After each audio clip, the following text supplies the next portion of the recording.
এই দেখো ভাই, টেলিকমের জব মানুষ বুঝে যে খুব ভালো চাকরি, খুব কামাই আছে, কিন্তু এই দেখো পুরো দিন কীভাবে বৃষ্টি হতেছে, ওই বৃষ্টির মধ্যে দিয়েই আমাদের কাজ করতে হয়। আর এই ছোটো ছোটো বাচ্চাগুলো স্কুলে যাইতেছে। ফির রাত্রে দেখাই, রাত্রেও কীরকম বৃষ্টি। দিনের বেলা গেছি, সাইড রিস্টোর করিয়ে আইসি, কারেন্ট ছিল না, জেনারেটারের সাইড চলতেছে। আর রাত্রে এইরকম বৃষ্টি, এরকম বৃষ্টি মানে বলার কোনো উপায় নাই। রাস্তায় যাওয়ার কথা ছিল সাইটে, কিন্তু এত বৃষ্টি, এত লাইটিংয়ের মধ্যে তো যাওয়া সম্ভব না সাইটে। তো রাত্রেবেলা মানে অ্যাভয়েড করে নিয়েছি যে আমি যাব না সাইটে। দিনের বেলা যাওয়া দেখা যাবে, এত লাইটিংয়ে গেলে তো যে কোনো সময় যে কোনো কিছু হতে পারে। তো টাকা পড়তেছে, এইরকম তরফ দিতেছে, যদি উপরে টাকা টাকা পড়ে থাকে কিন্তু রাস্তাঘাটে মরাই মরাই দেবে। টাকা পড়ো না, নিজের লাইফ পড়ো।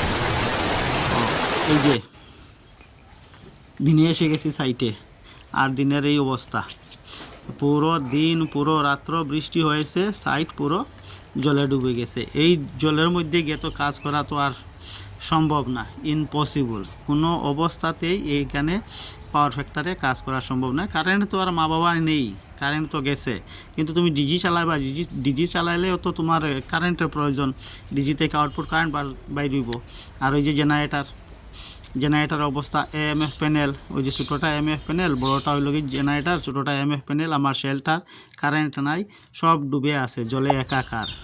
তো এখানে তো আর ঢুকারও অবস্থা নাই যে তুমি কাজ করবা।